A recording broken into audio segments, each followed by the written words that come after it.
Empat.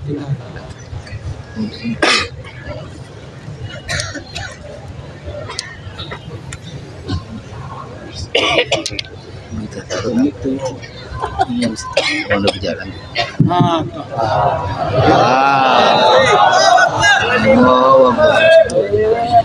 Ada parang jatuh ke danau.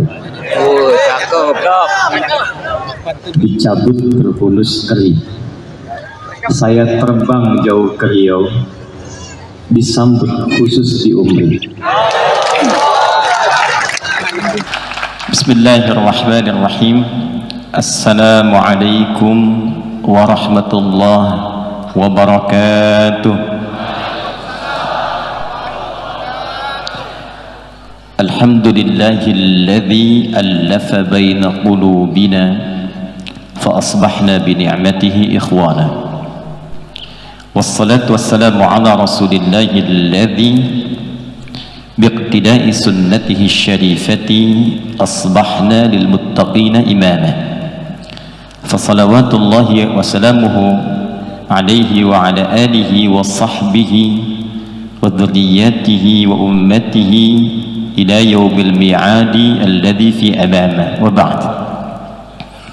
Yang kita hormati, kita muliakan tuan rumah keluarga besar Universitas Muhammadiyah Riau, Pak Rektor Al-Ustaz Syekh Dr. Sayyidul Amin beserta seluruh jajaran rektorat, dekanat, BPH, Profesor Kiai Haji Hafil Karim, unsur Forkopimda dari Pak Gubernur diwakili Pak Asda, juga alhamdulillah disertai dari stakeholder pemerintahan Kepri, baik yang as-sabiqunal awwalun, telah Allah berikan kesempatan, yang terhormat Brigjen Saleh, baik yang sekarang kita doakan Pak Gub seyogyanya yang berkenan membersamai, oleh Allah diuji ada sakit yang beliau rasakan,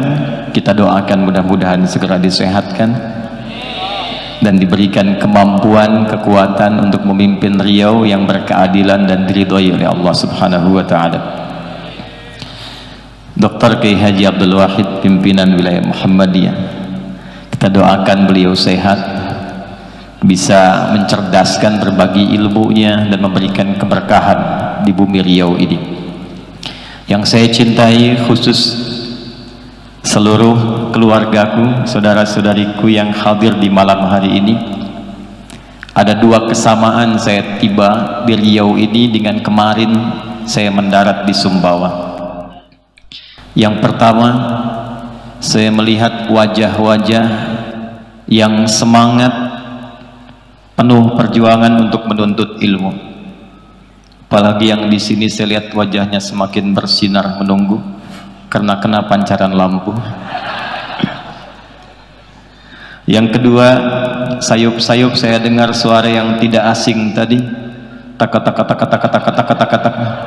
lato-lato rupanya. Sampai juga ke Riau ini. Alhamdulillah.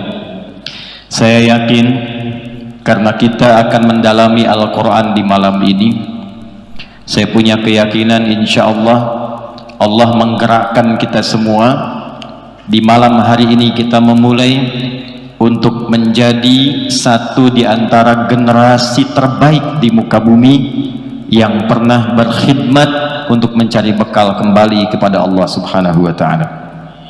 Karena tidak ada orang yang datang untuk belajar dari tuntunan Al-Quran kecuali disebut oleh Nabi SAW, orang itu akan menjadi orang terbaik di setiap bidangnya. Dokter ngaji Quran jadi dokter terbaik, arsitek ngaji Quran jadi arsitek terbaik, dosen mengkaji Quran jadi dosen terbaik, polisi belajar Quran jadi polisi terbaik, TNI prajurit ngaji Quran jadi TNI terbaik. Yang menjamin siapa? Nabi. Di mana ditemukan? Banyak di kitab hadis. Imam Al-Bukhari meriwayatkan dalam sahihnya nomor hadis 5027, Imam Muslim, Imam Ahmad, At-Tirmidzi sampai Imam An-Nasa'i, dan sanadnya semua mutawatir tersambung runtut. Sanad terpanjang dari Al-Imam An-Nasa'i itu nyampe ke Nabi, beliau terima dari seorang bernama Sa'id bin Ubaidillah. Sa'id bin Ubaidillah menerima dari Yahya, Yahya menerima dari Syu'bah, Syu'bah menerima dari Sufyan, Sufyan menerima dari Alqamah bin Marthad, Alqamah bin Marthad menerima dari Sa'ad bin Ubaidah, Sa'ad bin Ubaidah menerima dari Abi Abdurrahman As-Sulami, Abu Abdurrahman As-Sulami menerima dari Uthman bin Affan radhiyallahu ta'ala anhu, Uthman bin Affan langsung menerima dari Nabi Muhammad sallallahu alaihi wasallam, bin Abdullah bin Abdul Muttalib bin Hashim bin Abdul Manaf bin Qusay bin Murrah bin Kilab bin Ka'ab bin Ghalib bin Fihr bin Malik bin Nadar bin Kinana bin Khuzaimah bin Mudrikah bin Ilyas bin Nizar bin Mudar bin Ma'ad bin Adnan bin Addi bin Adri bin Muqawwam bin Nawur bin Tarikh bin Ya'rub bin Yasjub bin Ismail alaihi salam bin Ibrahim alaihi salam bin Azar atau bin Nahur bin Abir bin Kinan bin Al-Fahshad bin Sam bin Nuh alaihi salam bin Mihlail Matusyalah bin Kinan bin Anwas bin Tis bin Adam alaihi salam. Coba ulangi apa hadisnya. Qala Rasulullah sallallahu alaihi wasallam, khairukum man ta'allama al-Qur'ana wa 'allama. Khairukum, yang terbaik di antara kalian. Jadi baik itu ada 5 di Quran nanti. Ada baik tubuhnya, sehat badannya, itu disebut dengan thayyib namanya. Kita makan dari yang halal, dipilih yang menyehatkan, yang membuat tubuh kita kuat.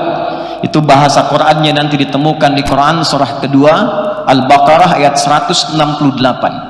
Kalau mau pakai posisi paling kanan sebelah bawah. Ya ayyuhan nasu kulu mimma fil ardi halalan. Hei semua manusia, silahkan menyebar kemanapun, silahkan merantau, minimal untuk hidup bisa makan.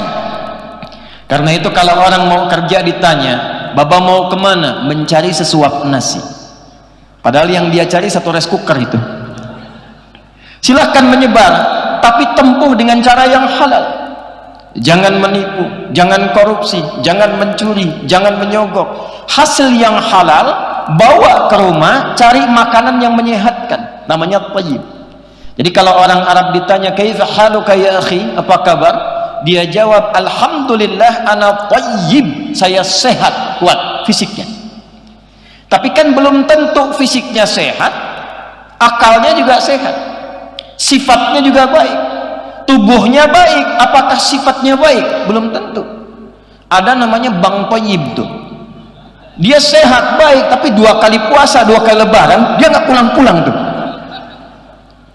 Nah ketika seseorang dia ingin merubah, menampilkan sifat-sifat yang baik, dia jujur, dia adil, dia dermawan, dia sopan, semua sifat ini disebut dalam bahasa dengan khair namanya. Apa namanya? Khair. Nah kata Nabi, orang kalau belajar Quran itu ciri pertamanya pasti akan merubah dirinya menjadi orang baik. Karena itu kalau orang sukses menghafal Quran, sukses membaca Quran, sukses meriset Quran, itu ukurannya bukan berapa banyak dia baca ayatnya, bukan berapa banyak dia hafalkan ayatnya. Ukurannya dari Al-Quran, berapa banyak ayat yang dia baca itu merubah dia menjadi pribadi yang lebih baik. Quran surah ke-35 Fatir ayat 32. Thumma awrathna al-kitaba alladhina istafayna min ibadina faminhum zalimun li nafsihi wa minhum muqtasid wa minhum sabiqun bil khairati biiznillah dzalika huwal fadlul kabir. Ada orang yang kami anugerahkan Quran kepadanya, cuma sayang nanti ada yang menempatkan Quran bukan di tempatnya, profesinya macam-macam. Dia hafal Quran tapi zalim, Zalim itu menempatkan sesuatu bukan pada tempatnya. Contoh begini, saya punya cangkir, gelas, saya punya gayung. Kalau mau mandi pakai apa? Gayung. Kalau mau minum pakai apa? Gelas. Ada orang minumnya pakai gayung, mandinya pakai gelas. Zalim namanya. Ada orang hafal Quran, qul huwallahu ahad, Allahus lam yalid walam yakul lahu kufuwan. Hafal dia, saat yang bersamaan dia mengatakan semua agama sama, menuju pada Tuhan yang sama, cuma caranya beda-beda. Zalimul li nafsi. Hati-hati nih. Hadis Muslim 9 jilid syarah Imam An-Nawawi, lihat jilid pertama, nomor hadis yang 11 sampai 12. Qala Rasulullah sallallahu alaihi wasallam, sayakunu fi akhir ummati unasun, atau sayati alaikum zamanun, di riwayat lain, akan tiba satu masa engkau akan dapati orang-orang yang yuhadditsunakum bima lam tasma'uhu aw yasma'unahu aba'ukum. Kalian akan dengar ada orang-orang yang ceramah, nulis buku, nyampaikan satu pendapat, bicara tentang Islam, akan menjadikan kalian kaget karena belum pernah dengar sebelumnya. Kata Nabi, jangankan kalian, orang dulu pun kalau dengar itu bisa ikutan kaget. Jadi Abu Jahal pun kalau dengar itu bisa kaget juga. Abu Jahalnya tidak pernah mengatakan semua agama sama. Dia mengatakan kita beda, karena itulah kemudian dia bertindak yang salah. Orang sekarang ada yang berani mengatakan, mengambil ayat Quran, dia katakan semua agama sama. Kata Nabi, iyyakum wa iyyahum, waspadalah. Siapa ciri orang yang sukses dengan Qurannya? Wa minhum sabiqum bil khairati biiznillah. Dialah orang yang dengan Qurannya mampu merubah dia berperilaku lebih baik di hadapan Allah Subhanahu wa taala. Jadi insya Allah ini ada Pak Asda di birokrasi. Kalau semua birokrat kita, dari yang bawahnya, yang desanya, lurahnya, camatnya, sampai gubernurnya mau belajar Quran, maka insya Allah akan ditemukan pejabat-pejabat yang terbaik di bidangnya. Masya Allah, sudah diaminkan Pak. Ya. Karena tangannya dekat dengan taat, megang Quran, jarinya tahiyat-tahiyat, gak akan pernah nyentuh maksiat. Pak Asda, ada proyek Pak, ini tolong Pak, ada fee-nya 1 miliar. Maka karena beliau dekat Quran, dia katakan, maaf ya, tangan saya ini tangan taat, jarinya jari tahiyat, tidak akan pernah berbuat maksiat. Masya Allah. Tapi fee-nya Pak, katanya infonya naik 10 miliar. Sebentar, saya istikharah dulu. Gak ada istikharah dalam maksiat. Jadi kalau kita mau kembali ke Quran, kembali mendekat kepada Al-Quran, apalagi di bulan yang mulia ini, maka ada jaminan dari Nabi, semua orang yang mendekat kepada Quran, apapun profesinya, maka dia akan dirubah langsung oleh Allah, sukses di bidangnya dan terbaik di bidangnya. Yuk kita lihat. Maaf ya, Nabi itu lahir di mana? Halo? Di Mekah. Mekah saat Nabi dilahirkan maju atau tidak? Baik. Lihat baik-baik. Yang pintar banyak tidak di sana? Baik. Yang pencuri banyak tidak? Yang penipu ada? Pezina ada? Pemabuk ada kumpul semua. Kalau kumpul keburukan, sifat dan orangnya disebut jahiliyah namanya. Kalau perbuatannya saja jahilun, orangnya jahil, digabungkan jahiliyah. Jadi kenapa disebut jahiliyah? Karena semua bentuk keburukan khatam di situ. Saya tadi bicara waktu siang di kampus, maaf, pemabuk itu yang paling amatir itu 5 kali mabuknya sehari. Jadi kalau belum 5 kali itu belum mabuk, belum amatir. Kebayang ya? Kalau ada pembegal, itu sekampung begal semua, nggak nanggung. Yang maju di Romawi, yang tinggi di Persia.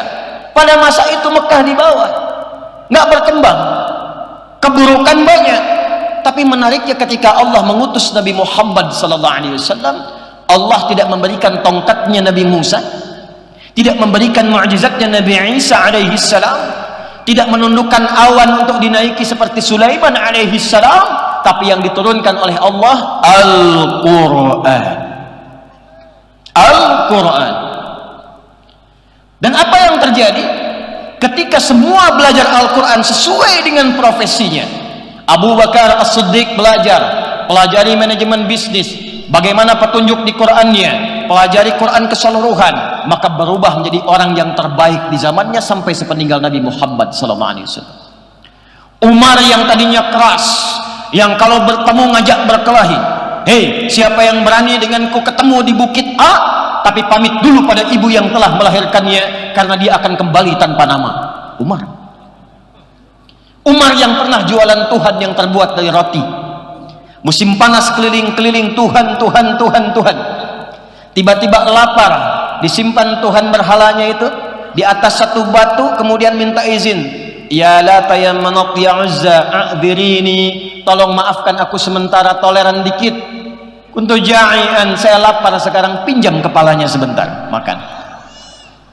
Lapar lagi, pinjam tangannya sebentar, sampai habis Tuhan yang dijual dikonsumsi sendiri.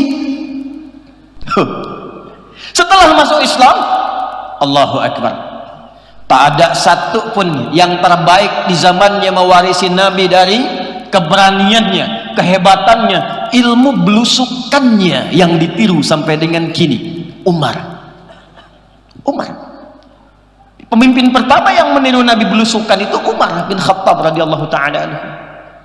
Ada seorang ibu dengan anaknya kelaparan, saking tidak ada makanan, kemudian apa yang terjadi?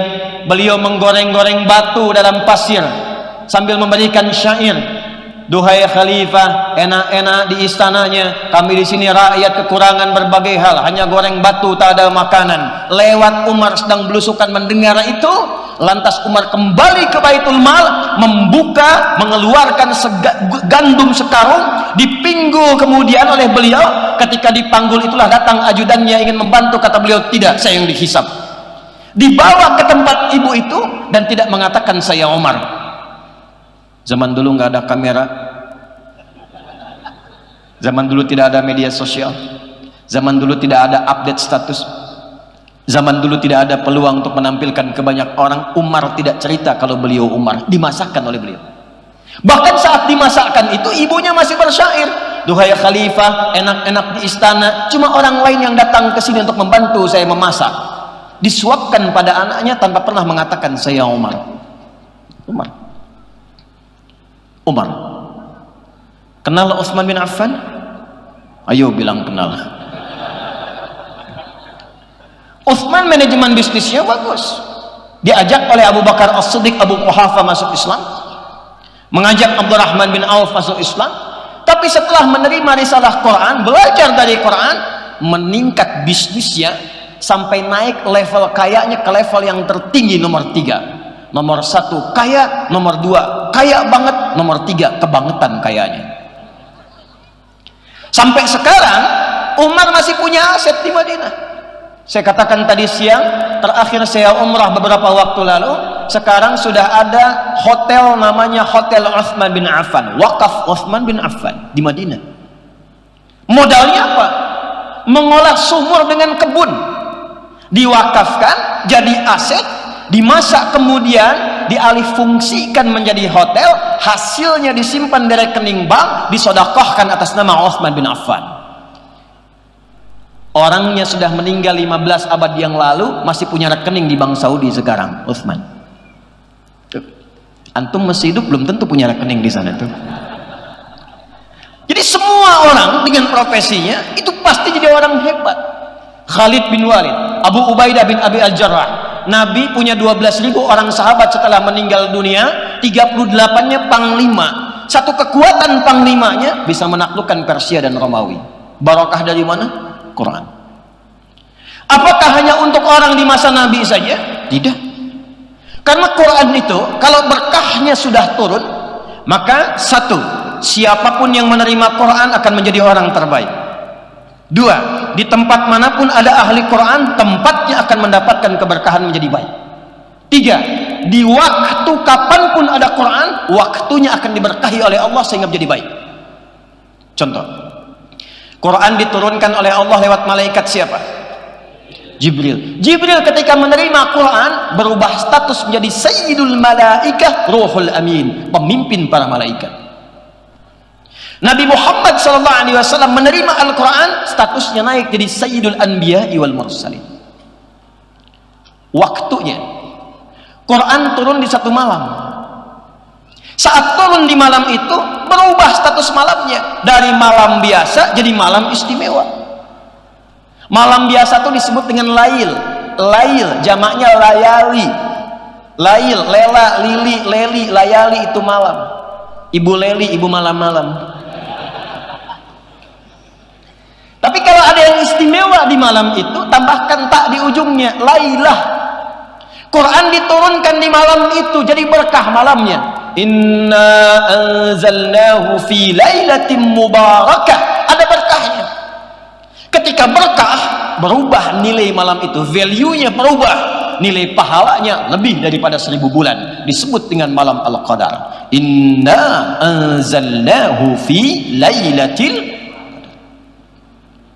turun di harinya Jumat, Jumatnya berubah jadi Sayyidul Ayyam. Turun di mana? Mekah, Mekahnya bertambah keberkahan. Nabi pindah dari Mekah kemana? Dari Mekah kemana? Dari Mekah kemana? Bukan Madinah. Madinah itu ketika ada Quran. Saat Nabi pindah, pindahnya bukan ke Madinah, pindahnya ke Yathrib namanya. Yathrib. Yathrib itu nama satu dari umat Nabi Nuh yang setelah banjirnya reda 1 tahun 10 hari berpencar, ada yang bernama Yathrib nanti bin Mahlil kakeknya datang ke wilayah itu bertempat disebut dengan nama orangnya, maka tempatnya disebut dengan Yathrib. Nabi datang ke situ, maaf sekali ekonomi tertinggal, pasar dikuasai Yahudi, dimonopoli, konflik tinggi, 600 tahun Aus dan Khazraj gak pernah tuntas, politik tajam, kriminalitas tinggi, pasarnya kotor. Datang ke situ turun cahaya Quran, cuma 2 tahun berubah, berkembang jadi suasana kota, pasarnya stabil, orangnya jadi baik, kemudian jadi suasana kota yang mencerahkan, ilmu mulai banyak sehingga dikenal. Kalau ada pasar yang jujur, itu tuh di sana. Kalau ada orang-orang baik, itu di sana. Kalau ada orang-orang yang hebat, itu di sana. Semua menginspirasi. Suasana kota yang menginspirasi dalam bahasa Arab disebut dengan Al-Madinah Al-Munawwarah. Turun Quran jadi Al-Madinah Al-Munawwarah. Jadi Quran itu turun dimanapun, di tempat, di waktu, di orangnya, pasti merubah jadi baik. Apakah hanya di era Nabi saja? Tidak. Karena satu-satunya kitab suci yang dijadikan bimbingan sampai akhir masa kehidupan hanya Al-Quran. Taurat diturunkan pada siapa?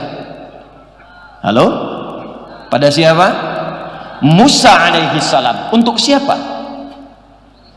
Bani Israel. Tahu dari mana? Quran. Ya, itu paling gampang, Quran. Quran surah 17 ayat yang kedua. Wa ataina Musal kitaba, dan dengan keagunganku diberikan Musa kitab namanya Taurat. Quran surah ketiga ayat ketiga.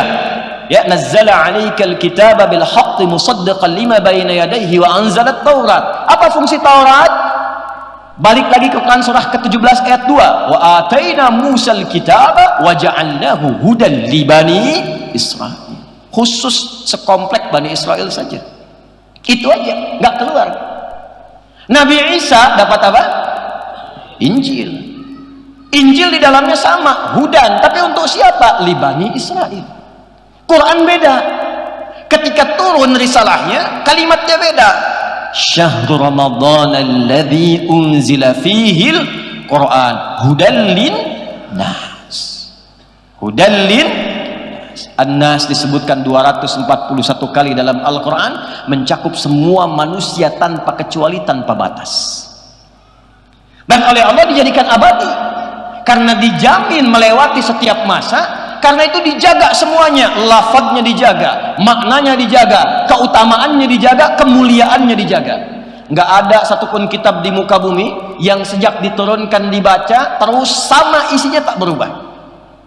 Zaman Nabi dibaca alif lam mim, zaman sekarang dibaca alif lam mim. Bukan cuma ayatnya, tapi cara bacanya pun sama dan dijaga dengan ilmu. Tak ada satu buku bacaan di muka bumi yang dijaganya pakai ilmu, cuma Quran. Anda baca Quran nggak bisa biasa. Alif lam mim, dzalikal kitabul la raiba fihi, hudal lil muttaqin, nggak bisa. Ada panjangnya, pendeknya, makhrajnya, wakafnya, wasalnya. Alif lam mim. Dan semua huruf yang dibacakan dari Quran semuanya keluar dari bagian tubuh kita. Tak ada satu tersisa rongga tubuh kita yang mengeluarkan suara huruf, kecuali darinya keluar semua lafaz-lafaz Quran. Seakan Allah ingin mengatakan, karena kitab ini mulia, dilafadzkan secara mulia, maka bagian semua tubuh ini mesti bertasbih mengucapkan Quran dengan semua kemuliaannya. Dijaga ilmunya, bernama tajwid. Dan tajwid ini dimunculkan untuk menjaga Quran, termasuk dari cara baca yang menyimpang. Zaman Nabi sudah ada baca syair, dan syair itu ada iramanya. Syarat syair itu ada 4. Yang pertama nanti ada fasaha, kedua uslub, ketiga khayal, keempat musik, ada irama. Ada irama. Rumusnya ada 16, disebut dengan bahar. Ada bahar tawil, tawilun lahu dunal bukhuri fadailu, fa'ulun mafa'ilun fa'ulun mafa'ilu, kifa nabki min dhikra habibin wa manzili bisaqtili wa bainad dakhuli fahawmali. Ada rajas, mustaf'ilun mustaf'ilun mustaf'ilun mustaf'ilun mustaf'ilun mustaf'ilun, sautus safiril bulbuli, hayyaja qalbi thamili, al-ma'u wa zahru ma'a zahri lahzul muqali, fa anta ya sayyidali wa sayyidi fa maulali, fa kam tayammuni ghazailun uqayqali, qataftuhu min radzatin fi hadha ar-rajuli fa qala la la la faqad ghada muharwili, wal walad wali ya wailali, fa qultu la tuwalwili fa bayyinul lu'lu'ali, qalat lahu hina kadha in hadhul muqali kahatan ka kailali tabuli. Ada madi mufa'alatun fa'ilatun, tala'al badru min thaniyatil. Itu rumusnya madid. Nanti dibawa di copy paste tuh. Sejak berkembang Islam ke Persia, nanti dikembangkan jadi notasi tuh. Dal ro mim fa sod lam sin dal, do re mi fa sol la si do. Dari notasi itu. Di masa Islam dikembangkan, di Spanyol berjaya Islam, dijadikan rumusan nazam, dibawa ke gramatikal dasar ilmu. Ke bahasa muncul alfiyah, rumusnya rajas muzdawaj, rajas lagi. Mustaf'ilun ya. Kalamuna lafzun mufidun kastaqim, wasmun wa fi'lun thumma harfunil kalim, wahiduhu kalimatun wal qawlu am, wa kalimatun biha kalamun qad yu'am, bil jarni wat tanwini wan nida wa al, wa musnadin lil ismi tamyizun hasal, bita fa'alti atat wa ya if'alli, wa nun iqbalanna fi'lun yanjali. Di bawah ke hadis ada alfiyah hadis, di bawah ke Quran ada nazam syatibiyah. Ditinggalkan, ditarik lagi sama barat, dirubah lagi ke musik. CDF, G, A, B, C, G, A, B, C, D, F, G, D, F, G, A, B, C, D, A, B, C, D, F, G, A, F, G, A, B, C, D, E, B, C, D, E, F, G, A, B, F, G, A, B, C, D, A, F, G, A, B, C, judi, prank tuh. Terus. Tapi apakah notasi itu bisa dibaca untuk Quran? Gak bisa. Makanya orang-orang jahiliyah bingung ini. Ini ada syair 16 rumus, tapi kok bacaannya Muhammad sallallahu alaihi wasallam enggak sama dengan kita. Dia indah tapi bukan syair. Dia punya maknanya lebih dalam, bingung mereka itu. Dan mereka enggak pernah baca Quran pakai rumus mereka. Misal yang madid, tala'al badru alaina. Saya belum pernah dengar imam-imam hebat di muka bumi, apa itu di Masjidil Haram di Mekah, atau itu di Kuwait misalnya, atau di tempat yang lain, baca surat Ad-Duha pakai lagam itu. Wadduha wallaili idza saja. Ada. Jadi nggak usah aneh-aneh. Iyyaka na'budu wa iyyaka nasta'in. Bubar jemaah. Alam nashrah laka sadrak. Nggak ada. Quran itu indah, dijaga dengan ilmunya, cara bacanya lengkap dan abadi ilmunya. Itulah Quran. Jadi kalau dengan semua keterangan ini kita belum yakin itu adalah firman Allah, bukan bahasa manusia, dengan cara apa lagi dijelaskan? Makanya interaksi dengan Quran itu jadi ibadah. Dan setan berjuang supaya nggak dekat Quran. Satu-satunya bacaan di muka bumi yang saat dibaca, awas, orang tidak bosan tapi cepat ngantuk, Quran. Ada orang bosan baca Al-Fatihah sini? Coba saya tanya, sehari itu baca Al-Fatihah 15 kali atau 16 kali? Coba, 16. Berarti subuhnya cuma 1 rakaat. 17 kali. Tapi tak pernah saya dengar kalimat, awak pusing nih gitu, baca Quran 17 kali sehari. Tak ada orang bosan, tak ada orang pening baca Al-Fatihah. Tapi kalau dibaca Al-Quran 1 jam tuh baca terus tuh. Ini .com.id, sejam update tuh. Ya. Al-Quran, Yasin, baru Yasin tuh 10 menit ngantuk. Apa pasalnya? Karena memang ini ibadah dan setan gak akan biarkan. Jadi kalau nggak ada unsur taqarrub ilallahnya, setan tuh gampang sekali, nggak usah digoda, tiup dikit aja langsung. Tapi kalau ada unsur ibadahnya, merubah anda jadi baik, karena setan tuh nggak kenal baik, lawannya malaikat, nggak kenal salah. Setan disebutkan 88 kali dalam Al-Quran, malaikat disebutkan 88 kali dalam Al-Quran. Malaikat membisikkan ke jiwa takwa, setan memprovokasi nafasnya, fujurnya, nafsunya. Nafsu disebutkan 115 kali dalam Al-Quran, takwa yang terkait nafsu disebutkan 115 kali dalam Al-Quran. Allahu Akbar, Allahu Akbar. Cepat, sudah azan. Pernah merasa begitu? Itu bisikan malaikat. La ilaha illallah. Tenang, baru azan, belum komat. Itu setan. Setan nggak kenal benar, karena itu setiap yang dekat dengan kebenaran setan masuk supaya salah, masuk. Malaikat nggak kenal salah, kenalnya benar terus. La ya'sunallaha ma amarahum wa yaf'aluna ma yu'marun. Jadi mengerjakan yang benar terus, nggak kenal maksiat, tupoksinya jelas. Makanya nggak pernah terjadi malaikat berbuat maksiat. Pernah dengar malaikat Jibril korupsi ayat? Nggak ada. Gak ada. Setan gak kenal dengan kebaikan, salah terus. Manusia punya potensi baik, tapi juga punya potensi yang bisa disesatkan oleh setan, tengah-tengahnya. Jadi kalau salah, bedanya dengan setan, manusia tobat. Adam manusia, iblis bagian setan. Iblis salah, iblis gak tobat. Ma mana'aka alla tasjuda idh amartuk. Hei iblis, kenapa kamu nggak sujud ketika aku perintahkan? Bukan sujudnya yang penting, tapi ini perintahku, kata Allah. Quran surah 7 ayat 11-12. Ana khairum minhu, khalaqtani min narin wa khalaqtahu min tin. Aku levelnya lebih tinggi daripada dia. Aku lebih hebat. Nggak level yang tinggi, hormat kepada yang rendah. Qala khruj minha, keluar kamu. Dikasih kesempatan tobat, nggak tobat. Adam diizinkan salah untuk menunjukkan kepada kita bagaimana caranya tobat. Begitu Adam salah alaihi salam, maka diberikan oleh Allah petunjuk tobat. Quran surah 2 ayat 37, fatalaqa Adamu mir rabbih kalimatin fataba. Dibimbing dengan kalimat. Apa kalimatnya? Quran surah 7 ayat ke-26, Rabbana zalamna wa illam taghfir wa tarhamna lanakunanna minal. Karena itu bedanya manusia dengan setan. Setan salah, setan tak tobat. Manusia kalau salah, manusia tobat. Jadi kalau ada manusia salah nggak pengen tobat, namanya apa? Jangan lihat saya begitu. Namanya manusia tapi sedang diprovokasi oleh setan. Jelas? Nah, sekarang kita kembali. Ini kita baru muqaddimah, kita belum mulai ini.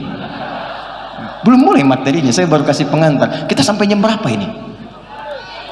Sampai subuh. Oh iya, enggak apa-apa ya. Saya pesawat jam 6.10, sebelum subuh sudah ke bandara, enggak ada masalah ya. Silahkan dah sampai subuh, saya jam 10 saya udah bergerak. Nah, sekarang begini, saya tanya sekarang. Ngaji Qurannya sama nggak dengan yang sekarang dengan yang di zaman Nabi? Sama nggak? Bacaannya sama, sanadnya sama. Kok hasilnya beda? Tuh. Orang baca zaman Nabi kul dibaca, orangnya jadi keren kul. Nah, ini muka kul semua tuh. Kul huwallahu, qul a'udzu birabbil falaq, qul a'udzu birabbin nas ya. Baca surat yang sama jadi hebat. Tahu Bilal? Tahu Bilal? Bilal bin Rabah modalnya cuman al-ikhlas, qul huwallahu ahad.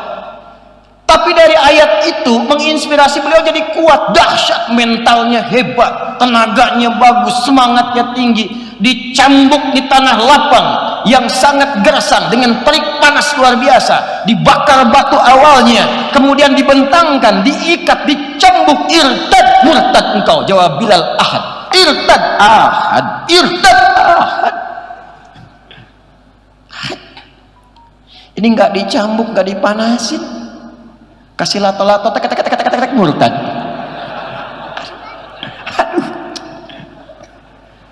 Cuman dikasih kata-kata, aku mencintaimu, pindah agama. Tuh, padahal dia hafal kulullahu ahad. Hati-hati ya para akhwat ya. Kalau ada orang gombal begitu, cukup katakan kepadanya, buktikan cintamu dengan menuliskan itu di buku nikah kita. Itu sampai punya BPKB, buku pernikahan kita berdua. Itu dong, iya kan? Nanti dia tanya, oke lah kalau begitu, abang tinggal di jalan apa? Jalanin aja dulu, nanti kalau cocok kita terusin. Itu cara mentalitasnya beda. Orang dulu belajar ayat langsung pintar, orang dulu belajar ayat langsung sukses. Dan mereka membaca semua amal itu dengan keyakinan yang tangguh, tertanam dulu di jiwa mereka itu. Dzalikal kitabu la raiba fihi, itu sampai ke sini, bukan cuma di sini, sampai ke jiwa. Jadi ketika dipanggil sholat pun yakin ada manfaat sholat. Allahu akbar, Allahu akbar. Mereka nggak tanya lagi kenapa mesti sholat, karena mereka tahu ketika bertanya hayya 'alas shalah, hayya 'alal falah, salat membuat engkau sukses dan bahagia. Karena falah dalam bahasa Inggris itu success and happiness. So if you want to translate falah in English, so the meaning contains success and happiness. There's differentiate between success and happiness even in Arabic. You want to say success in Arabic, so you can say in the word fawz. Paham? Pegal juga kita pakai bahasa Inggris ya. Ada beda sukses dengan bahagia, ada sukses saja, ada bahagia saja, ada sukses dan bahagia. Ada kaya saja, hati-hati, ada bahagia. Ada kaya dan bahagia. Kalau saya boleh pilih ya, coba pilih nih. Kaya tapi gelisah atau miskin tapi tenang. Nggak ada pilihan ketiga, nggak usah maksa. Saya tahu Anda mau pilih yang ketiga, saya tahu. Nah, kaya tapi gelisah atau miskin tapi tenang, pilih mana? Terjadi perbedaan pendapat di kalangan masyarakat Riau. Kaya dan tenang, sukses dan bahagia. Bahasa Arabnya sukses dan bahagia namanya falah. Kalau digenggam namanya aflah. Orangnya disebut muflih, jamaknya muflihun. Salat melatih kita sukses dan bahagia. Hayya 'alal falah, ayo datang kepadaku, aku yang punya kesuksesan, aku yang punya kebahagiaan, aku yang punya segalanya. Sujud mereka yakin, berangkat kerja sukses, belajar sukses, pulang ke rumah bahagia. Orang sekarang baru dikasih adzan, Allahu akbar, Allahu akbar, kencengan tawanya kecilin. Loh. Tapi anehnya ngaku muslim. Bagaimana berinteraksinya? Nah, sekarang kita kembalikan dulu. Yang pertama mesti kita lakukan, perbaiki dulu hati ini. Perbaiki hatinya. Kalau ini sudah tersentuh dengan baik, maka semua akan mudah untuk didapatkan. Sentuhlah ia tepat di, maka ia akan jadi milikmu untuk. Sentuhlah Quran dengan hatimu, maka Quran akan terus berada dalam jiwamu untuk selamanya. Maka yang diperbaiki hatinya dulu. Yakinkan dulu, ikhlaskan dulu supaya cahaya masuk. Maka setelah itu, perhatikan baik-baik. Posisikan Al-Quran sebagai kurikulum hidup. Jangan ditempatkan sebagai bacaan biasa. Quran mukjizat bukan? Halo, mukjizat bukan? Hebat tidak? Kalau mukjizat berarti beda dengan bacaan lain. Sehebat-hebatnya bacaan yang lain, orang bosan 3 kali baca, udah saya hafal. Anda mau baca apa? Novel, majalah, apapun yang paling hebat, dijual laris, jutaan eksemplar, dicetak di mana-mana. Orang kalau udah baca sekali nambah, 2 kali nambah, 3 kali bosan. Quran tidak. Quran tidak. Karena sifatnya kurikulum kehidupan. Maka setelah itu, perhatikan baik-baik, ini rahasianya. Setelah hatinya terbuka, karena Quran mukjizat, maka semua yang dibacakan akan berpengaruh kepada jiwa kita. Nanti cara mengetesnya begini, kalau hatinya sudah kebuka, sudah enak berinteraksi dengan Quran, tandanya begini, fokus ya, kita mulai ke inti bahasannya. Tandanya Quran surah 8 ayat kedua. 1. Innamal mu'minuna alladzina idza dzukirallahu wajilat qulubuhum wa idza tuliyat 'alaihim ayatuhu zadatuhum imana wa 'ala rabbihim tawakkalun. Ciri insan beriman yang sejati itu, cek dulu. Kalau disebutkan nama Allah, ada konfirmasi getaran dalam hatinya. Jadi kalau disebutkan nama Allah, nanti ada gelombang di hatinya yang mengkonfirmasi, ada getaran. Nah, itu beda dengan gelombang cinta, beda dengan gelombang saat Anda salah di jalan ketemu polisi di depan. Dagdikduk, dagdikduk, dagdikduk, beda. Maka dicek 5 kali dalam sehari. Dari sejak bangun subuh, ke siang zuhur, ke sore asar, menjelang malam maghrib sampai ke isya, masih ada iman nggak?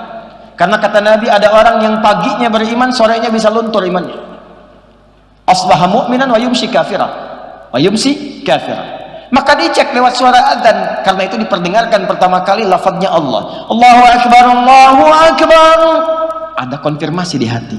Ya Allah, sudah adzan. Bangunlah subuh itu karena dengar adzan. Maka ini pertanda Anda punya iman, cuma imannya standar. Standar.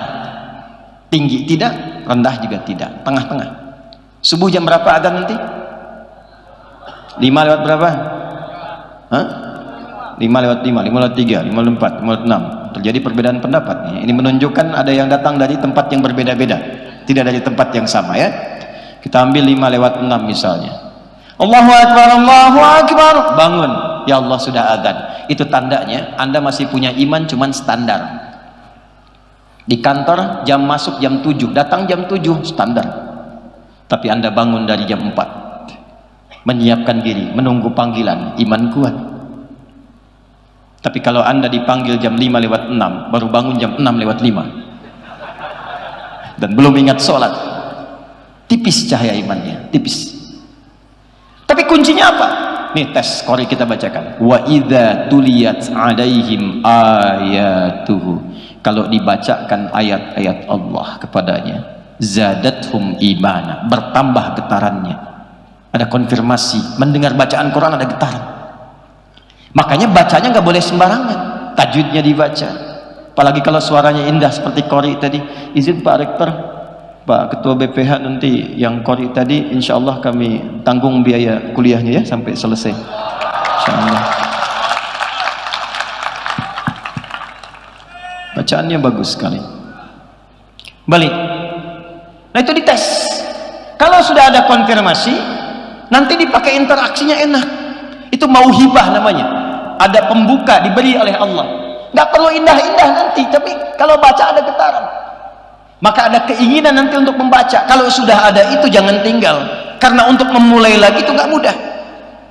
Maka kata Al-Quran, kalau sudah ada kebuka hatinya, akan terbagi kepada 3 golongan ahli Quran. 1, tahap pemula. Tahap apa namanya? pemula, wujudnya qiraah, bahasa gampangnya mulai senang baca. Dia belum paham, dia belum menghafal, tapi tiap hari senang baca. Kalau tak baca tak enak hati.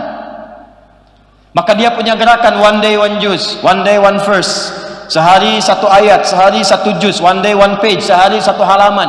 Karena kecintaannya ingin dekat dengan Quran, tak bisa tinggal. Saya punya murid di TK, dari TK, cintanya ke Quran tinggi. Dia hanya mau masuk kelas kalau ada kelas Quran. Kalau tak ada pelajaran Quran, dia tak mau, dia tunggu di luar, dia murajaah baca sendiri. Dipaksa masuk, nangis. Ada yang lebih daripada itu. Ada anak yang kalau nggak baca Quran sehari sakit. Anak-anak. Itu sudah menyatu. Nah, nanti kalau sudah terbiasa baca, nggak mau tinggal, jadilah dia golongan ahli Quran di level pertama. Level pertama. Nah, ini yang akan membantu dia nanti, satu, menstabilkan mentalnya. Karena ciri khas Quran itu kalau dibaca bikin tenang. Dibaca bikin ala bidzikrillahi tatmainnul, yakinlah kalau zikirmu banyak ditingkatkan, maka hatimu semakin bertambah tenang. Quran disebut oleh Allah dengan zikir. Quran surah ke-15 ayat 9. Inna nahnu nazzalna dzikra wa inna lahu lahafizun. Jadi kalau Anda sering baca Quran, hati tambah tenang. Makanya ibu yang akhwat yang perempuan, kalau sedang punya masalah, tumpahkannya jangan di media sosial. Ada masalah dikit, Pekanbaru mendung dikit, bikin status Pekanbaru mendung ya.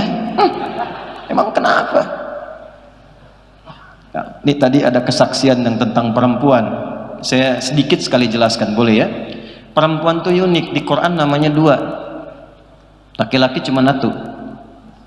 Laki-laki kalau sendirian disebut rojul, kalau banyakan disebut rijal, tapi hurufnya sama semua, ra, jim, lam. Rajul, rijal itu bahasa Arabnya sesuatu yang tegap, kokoh, berwibawa. Makanya kaki disebut rijlun karena tegap, menopang bagian tubuh, suaranya tegas, berwibawa. Makanya kalau melambai hilang kewibawaannya. Ya. Coba bayangkan kalau ada ustadz ceramah, assalamualaikum, bubar jemaah, tegap. Ya.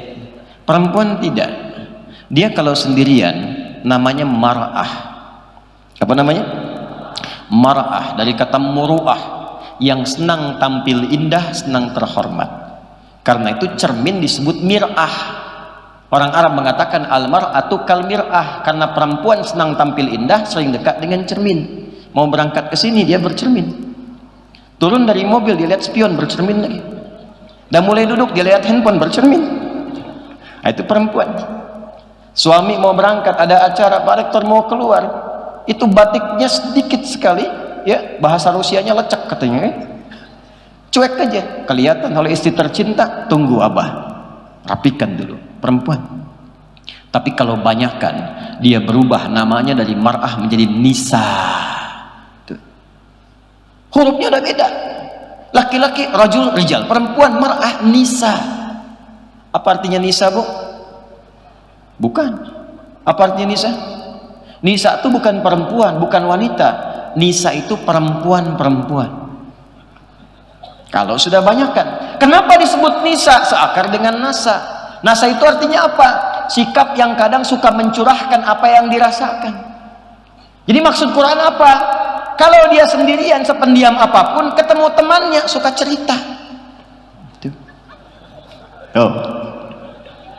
Makanya diingatkan di surat An-Nisa ayat 34. Fassalihatu qanitatun hafizatun lil ghaibi bima hafizallah. Ciri perempuan-perempuan yang saleh itu di sisi Allah, dia taat kepada Allah dengan cara menaati suaminya pada yang baik-baik. Kata suami berhijab, insyaallah abi.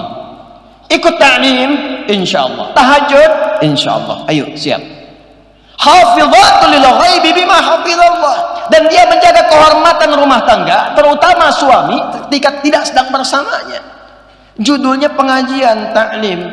Datang ketemu kawan. Apa kabar ukhti? Alhamdulillah baik, sehat. Anak-anak gimana? Alhamdulillah. Suami bagaimana? Di situ masalahnya. Cerita. Kadang-kadang sekarang tidak ada perkumpulannya sudah bisa bikin status. Selama ini berumah tangga ternyata nggak nyangka ya, tuh. Nyangka tuh. Jadi ketika seseorang bilang nggak nyangka, dia sedang nyangka. Paham? Yuk kita kembalikan, itu Quran. Jadi temukan itu sampai senang baca. Kalau sedang gelisah, ambil wudhu, buka mushaf, ngadep kiblat, baca Quran. Demi Allah saya katakan, sudah ada riset baru keluar sekarang. Riset. Nanti kita ada MOU di sini dengan Umri, insyaallah. Ya, maaf, riset sekarang membuktikan, Anda kalau baca Quran berapapun, tapi konsisten bacanya, itu akan memberikan keberkahan, setidaknya stabil dalam mentalitas, lebih tenang. Jadi menerima masalah sebesar apapun itu jadi kecil, cawan hatinya lebar. Ketika lebar, masalah jadi kecil, masuk. Jadi kalau pejabat merumuskan persoalan dekat dengan Quran, tenang ambil kebijakan. Pebisnis dekat dengan Quran, tenang menyelesaikan persoalan. Mahasiswa dekat dengan Quran, tenang menghadapi ujian. Harinya kok hari tenang, kok Anda gelisah? Harinya hari tenang kan, tapi Anda kok pada gelisah? Heran saya anak sekarang, karena belajarnya nggak nempat. Waktu belajar digunakan main lato-lato, hari tenang baru belajar Quran. Nanti yang kedua, sholat tuh. Sholat tuh bikin tenang. Makanya tempat sholat itu beda sendiri. Anda masuk masjid dengan masuk rumah, lebih tenang ke masjid.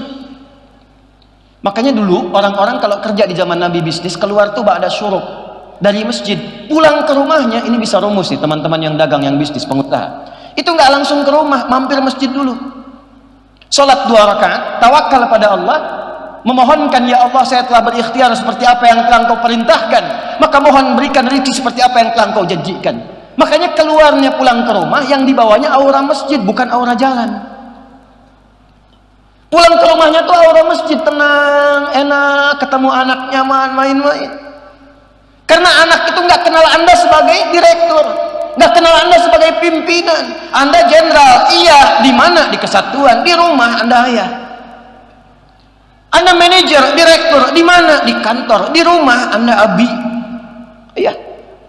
Saya di sini Ustadz, alim, panggil Syekh. Di rumah mereka nggak kenal saya dengan Syekh, ahli, Ustadz. Tidak.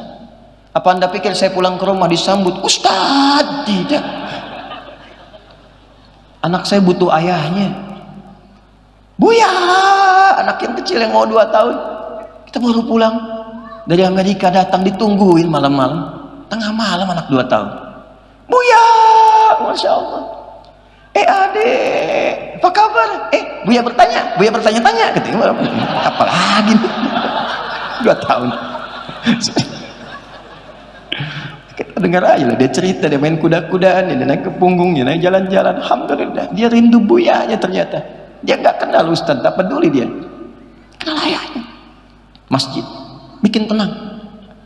Ada seorang saleh, rajin murajaah Quran, baca Quran, dan dia padukan dengan masjid. Ini kisah nyata. Saya kalau cerita hampir nggak pernah saya kutip yang aneh-aneh. Ini daerah Pasar Rebo agak ke atas. Orang saleh, agak sepuh. Jadi beliau ini unik. Tiba-tiba ada orang dari kota ingin bangun masjid, tapi pengen di situ dan dikelola oleh bapak itu. Bayangkan. Saya juga nggak paham gimana tiba-tiba bisa terjadi itu. Singkat jadi kelola, jadi dirawat, disayang-sayang, dan wafatnya sesuai dengan kebiasaannya. Masya Allah.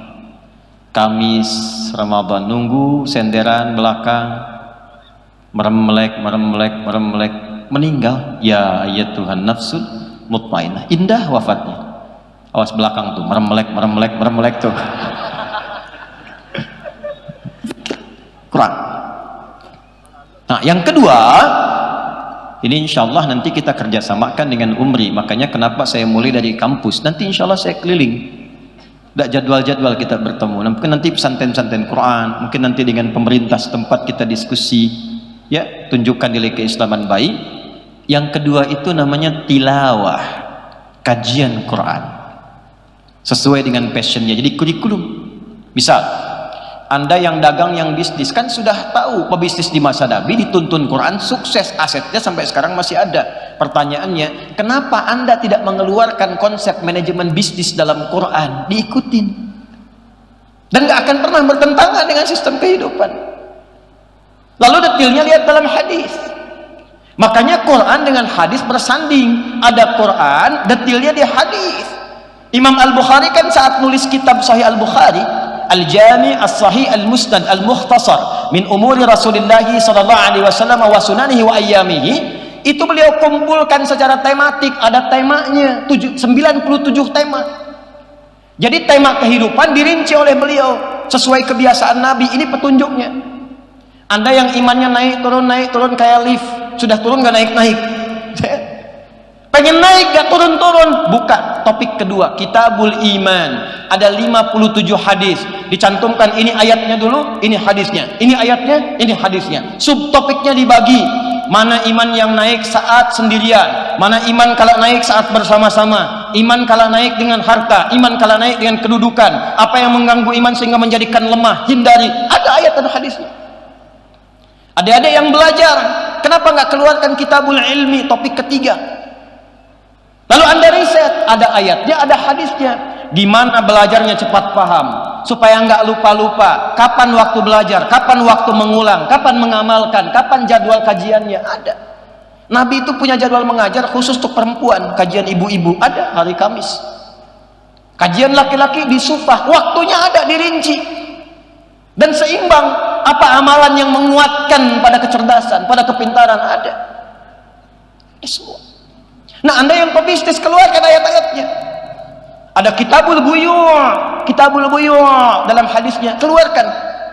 Gini cara mengelola harta, ini cara memanagenya, ini cara meneruskannya, ini aktifanya, ini nyusunnya, menghindari ribanya bagaimana, memprioritaskannya bagaimana, mendistribusikannya bagaimana, ada. Kata Nabi, la taqumus sa'atu, akan tiba masa-masa nanti sampai ke ujung akhir zaman. Zaman itu dibagi tiga akhir. Awal di akhir zaman pembuka, pertengahan akhir zaman, akhirnya akhir zaman. Akan ada masa, kata Nabi, satu taqarrubul aswaq, pasar mudah diakses. Hadis sahih. Dulu ibu ke pasar pakai ojek motor, pakai angkot, ya, turun beli. Sekarang cuma klik datang sendiri. Nyata hadis Nabi. Taqarrubuz zaman, waktu semakin cepat, mudah diakses. Dulu mohon maaf, orang mau haji 6 bulan baru nyampe, baru pulang lagi 6 bulan. Begitu datang sudah lupa 6 bulan. Sekarang berangkat 8 jam bisa balik lagi 8 jam. Ke Riau, maaf, pakai becak berapa lama, kapan sampainya? Pakai kapal laut ada terbatas, pakai pesawat cuma 1 jam nyampe. Taqarrubuz zaman. Nah, sekarang dalam masa itu memanfaatkannya bagaimana? Tadi saya diskusi tadi, ya, dengan bagian pengelolaan anggaran, pengelolaan distribusi dari penghasilan Pemprov dan sebagainya. Coba Anda bayangkan kalau skema ini diterapkan dalam digital. Misal di Kepri ini ada berapa kabupaten, misal di Riau ini ada berapa kabupaten, misal dari 12 kabupaten ini digitalisasi. Mohon maaf sekali, bikin aplikasi setiap kabupaten, masukkan UMKM-nya ke situ. Siapa yang jualan beras, siapa yang jualan sabun, siapa yang jualan pakaian, siapa yang jualan sayuran, masukkan ke situ. Kabupaten A ketika memerlukan beras, klik, beli dari Sipulan, langsung datang. Kerjasamakan dengan Bang Oleh, Ojek Soleh, dikelola oleh pemerintahan setempat. Dananya muter di situ, kembangkan. Kalau nggak ada di situ, baru ke kabupaten lain. Hasilnya dikumpulkan, bikin kemudian di situ program Amin, Ansor Muhajirin. Yang kurang-kurang tampilkan di webnya, kelihatan sama yang lain. Butuh apa rice cooker? Sedekah rice cooker, nggak harus semua uang. Nanti hasilnya dikumpulkan, ada zakatnya, klik, langsung mengikat, langsung digitalisasi. Tu'khadhu min aghniyaihim wa turaddu ala fuqaraihim. Di kabupaten A berapa mustahiknya? Berapa muzakkinya? Yang ahli zakat kumpulkan, lalu subsidikan dulu kepada yang lain, berikan modal-modalnya. Nanti kalau kelebihan, setorkan ke atas, ke provinsi, subsidikan ke kabupaten lain. Pakai itu, selesai. Setidaknya kemiskinan dan program prasejahtera bisa ditekan. Itu cuma setengah hadis. Setengah hadis, Anda bayangkan. Itulah tilawah, itulah riset. Yang profesi dokter kumpul semua, keluarkan ayat-ayat kedokteran, keluarkan hadis-hadis yang riset. Saya tadi diskusi, kita punya kelas di At-Taisir, kelas Quran, terhubung di 400 dokter dan profesional. Saya tanya dokter mata, dok, bagaimana ciri mata yang sehat? Kata beliau, kalau memantulkan optik yang sempurna, bendanya jelas terlihat. Saya bilang, yang begitu banyak, cuman saya keluar dari masjid, banyak saya lihat orang, dia betul lihat sendal, tapi dia nggak bisa bedakan mana sendal dia, mana sendal orang. Ya keluar masjid enak saja, mana sendal saya, lupa saya taruh tadi ya. Dia pakai sendal bagus, padahal dia ke masjid tak pakai sendal. Saya tak tahu Ustaz kalau itu. Nah, inilah pentingnya Quran. Maka di Quran diterangkan antara hubungan mata rohani, mata batin dengan mata fisikal. Mata fisik dibimbing oleh iman. Qul lil mu'minina yaghuddu min absarihim wa qul lil mu'minati yaghuddna min absarihinna. Surah 24, surah Cahaya 30 ayat 31. Maka matanya melihat dibimbing imannya sehingga dia bisa bedakan. Masya Allah, berubahlah dokter itu. Kalau ada yang datang ke kliniknya punya penyakitnya bukan fisik tapi hati, maka dituliskan resepnya oleh beliau, bukan ke apotek, Quran surat sekian ayat sekian, pulang. Sekarang banyak penyakit, kalau sudah sehat mulut dibimbing oleh imannya, maka yang keluar yang baik-baik, nggak ada celaan, nggak ada ribut-ribut, baik-baik semua. Keluar dari sini lihat baligo, ada maksiatnya, begitu dilihat palingkan, lisannya astagfirullah, paling. Nggak ada terlambat, dilihat tapi istighfar, astagfirullah, salah. Ya balik. Ini kelas kedua. Yang ketiga, yang terakhir, hafalan. Kita lihat tapi bawa mushaf. Wah, suasana gelap di belakang, nggak bisa dilihat mana ayatnya tadi. Ketemu nggak ketemu halamannya. Bawa, simpan di sini. Simpan di sini. Qiraah, tilawah, hifz, tahfidz. Hamilul Quran, hafalkan Qurannya. Dan ternyata 4 kali Allah sampaikan di Quran. Sekali aja cukup, 2 kali lebih dari itu cukup, 4 kali nggak percaya keterlaluan. Quran surah 54 ayat 17, ayat 22, ayat 32, ayat 40. Walaqad yassarnal Qur'ana lidzikri fahal min muddakir. Nah, itu yang insyaallah kita akan coba teruskan ke setiap tempat. Dan di Riau ini pusatnya insya Allah, tadi kita bicara dengan Pak Rektor, akan dimulai di Umri ini. Kita malam ini akan MOU formal. Nanti kita akan kirimkan sebagai pendahuluan 2000 paket hafalan Quran untuk menghafal 30 juz dalam 30 hari. Ya, bukan juz 30 juz. Dan ini terbukti insya Allah. Nanti di Bekasi itu ada yang 24 hari, 25 hari, ada yang rekor 14 hari. 14 hari. Ya. Ada yang 30 hari plus. Jadi begitu 30 baru 27. Dia pengen nambah. Ya, ada yang sampai 40, 49. Usianya apakah dipikir anak-anak 14, 15? Tidak. Ada yang 49 tahun, 50 tahun, ada yang 82 tahun ikut. Maka saya berharap nanti insya Allah dari sini akan terpancar ahli-ahli Quran biidznillah. Ya. Yang kedua, nanti kita akan siapkan untuk riset di sini. Nanti dari hasil riset kami coba nanti, tadi juga ada dari Pemda, kita akan diskusi. Insya Allah ahli-ahli Quran yang dididik di Makra, kalau sudah selesai 30 juz, nanti boleh sinergikan dengan kami. Nanti kita akan didik dengan ilmunya, kita kirim ke cabang kita di 19 negara.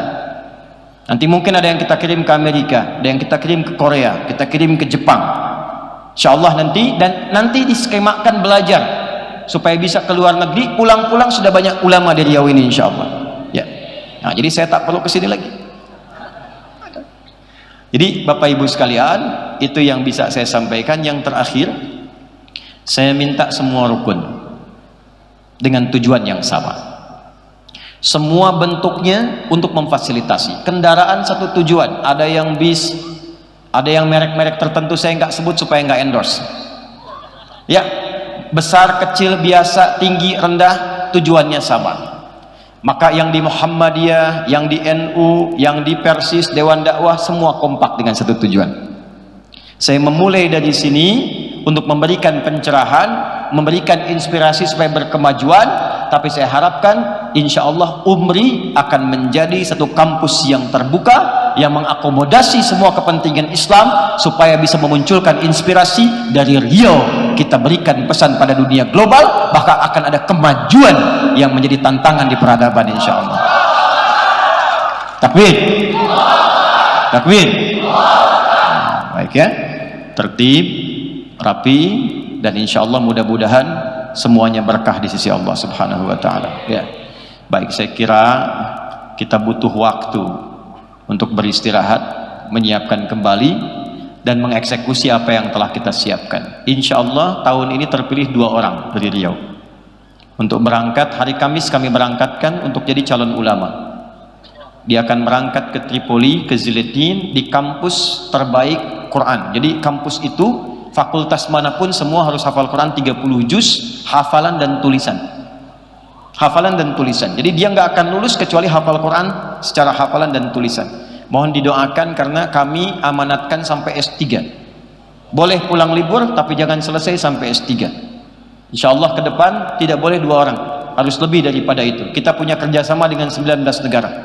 Tahun ini nanti insya Allah ada dari Madinah, ada dari Mekah, ada dari Al-Azhar, ada dari Sudan, ada dari Turki, ada dari Tripoli, beberapa yang lain.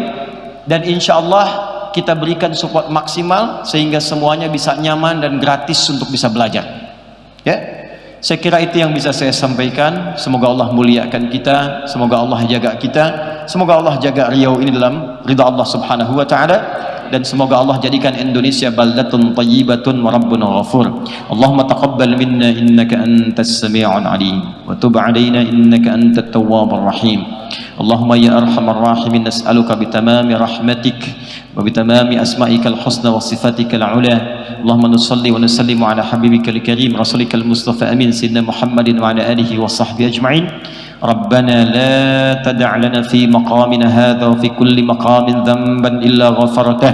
Ya Allah, kalau ada pendosa di lingkungan tempat ini atau di sekitarannya, maka mohon jangan biarkan ia pulang meninggalkan tempat ini kecuali Engkau ampuni seluruh dosa-dosanya.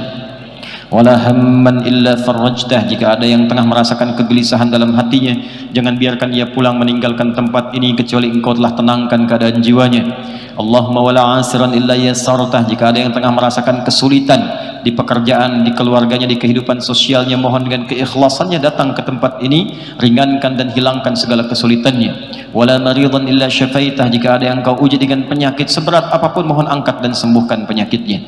Allahumma alif baina qulubina wa wahidna wa janibna min tafruqah. Ya Allah, lembutkan hati kami untuk bersatu dalam kebaikan dan jauhkan kami dari perpecahan. Allahumma ij'alna min ahlil Qur'an waj'alil Qur'ana sahiban lana fid dunya wa syafi'an lana fil akhirati ya arhamar rahimin. Ya Allah, jadikan kami termasuk bagian dari ahli Quran. Jadikan Quran sahabat kami di dunia dan syafaat bagi kami di akhirat ya arhamar rahimin. Allahumma altaf ya Allah qulubal 'asat liyatubu ilaika taubatan nasuha.